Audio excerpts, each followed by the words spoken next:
मर्यादा और बढ़ेगा। लेकिन क्या हो रहा है इस देश में? आज जो कुछ भी हो रहा है गलत हो रहा है। जो कुछ भी किया जा रहा है गलत किया जा रहा है। ऐसे स्थिति में देश को खामोश नहीं रहना चाहिए, आवाज उठाना चाहिए, सबको एकत्रित होना चाहिए और एक परिवर्तन ऐसा वैसा नहीं, एक उच्च गुणवत्ता वाली परिवर्तन। We need to bring in a qualitative change in Indian politics. It's the requirement of the nation today. आज के हमारे जो प्रधानमंत्री है वो आज हैदराबाद आने वाले हैं, 2 दिन के लिए यहां रहने वाले हैं।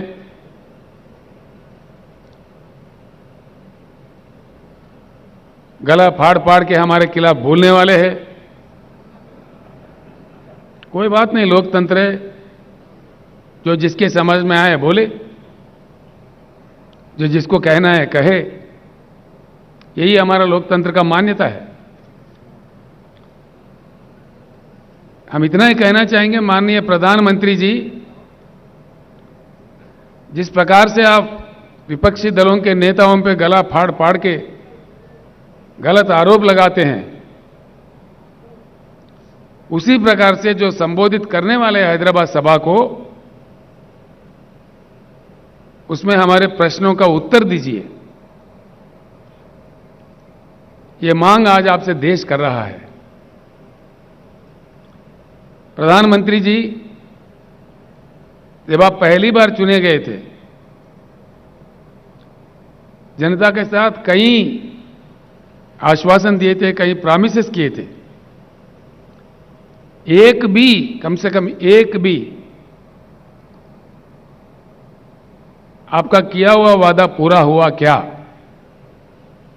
हम जानना चाहेंगे तो किया है तो किस वादा आपने पूरा किया? एक भी, कम से कम एक भी टार्च लाइट डाल के भी ढूंढो तो नहीं मिलेगा। ये मैं ही नहीं, सारे देश कह रहा है।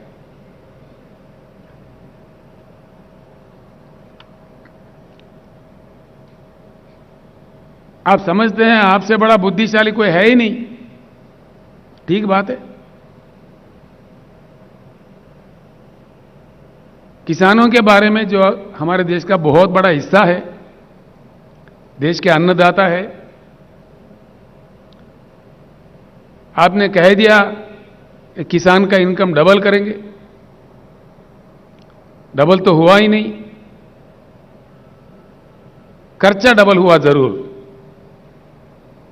आपने जिस प्रकार से डीजल बढ़ा दिए, पेट्रोल बढ़ा दिए, बिजली का कीमत बढ़ा दिए, खाद का कीमत बढ़ा दिए, उससे इन्वेस्टमेंट डबल जरूर हो गया है। भले ही मैं हैदराबाद से कह रहा हूं कि हिंदुस्तान के हर किसान यह बात जानता है, वो उनका पर्सनल एक्सपीरियंस है। और आपने जिस प्रकार से 3 बिल लाए हैं खेती किसानी को लेकर के, 13 महीने इस देश में किसानों ने आंदोलन किया आपके सरकार के खिलाफ, आपके नीतियों के खिलाफ। आप किस प्रकार के गंदे गंदे आरोप हमारे अन्नदाताओं पर लगा रहे थे। आपने तो उनको उग्रवादी कह दिया, खालिस्तानी कह दिया, जो आपके मन में आए मनमानी कह दिए। आपके मंत्रियों ने आंदोलनकारियों पे जीप चढ़ाए, कार चढ़ाए, मार दिए, हत्या भी किए। और उस दौरान 700 किसान वीर गति पाए। आंदोलन लड़ते लड़ते 700 किसान का मृत्यु हुआ। आपको इस चीज का एहसास ही नहीं है।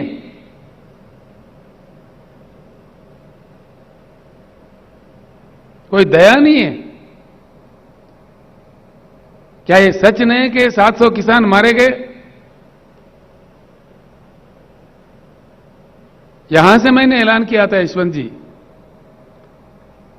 आंदोलन के दौरान जिन किसान भाइयों ने अपनी जान गंवाई है, उनको तो हम लौटा नहीं सकते, लेकिन उन परिवारों के देखभाल के लिए तेलंगाना सरकार की ओर से हमने 3-3 लाख रुपए हर घर में देने का घोषणा किया। और हाल ही में मैंने पंजाब सरकार के सहयोग से चंडीगढ़ तक जाके वहां किसानों के हाथ वो चेक दे दिए। इसके भी हमारे प्रधानमंत्री, हमारे भाजपा के नेता मजाक उड़ा रहे थे, आप तो देते ही नहीं, कम से कम जो देने वाले हैं उनका मजाक भी उड़ाते हैं, ये आपका राज है, ये आपका नीति है। इस प्रकार का सरकार आप चला रहे हैं इस देश में। दोस्तों, ये सोचने की बात है, जिस प्रकार के बातें माननीय प्रधानमंत्री कह रहे थे, माननीय कृषि मंत्री कह रहे थे, भाजपा के वरिष्ठ नेता लोग कह रहे थे, किसानों का जिस प्रकार अपमानित कर रहे थे, आखिरकार हुआ क्या? अगर आप सही थे, अगर आपके बनाए हुए कानून सही थे, आखिर हुआ क्या? सारा देश के सामने आपको सर झुका के किसानों को माफी मांगना पड़ा। आपने माफी मांगा? ये तो प्रधानमंत्री का आदत है, चुनाव के वक्त है मीठी मीठी बातें, चुनाव गुजर गया तो झूठी झूठी बातें। ये देश देख रहा है, देश महसूस कर रहा है। अगर आप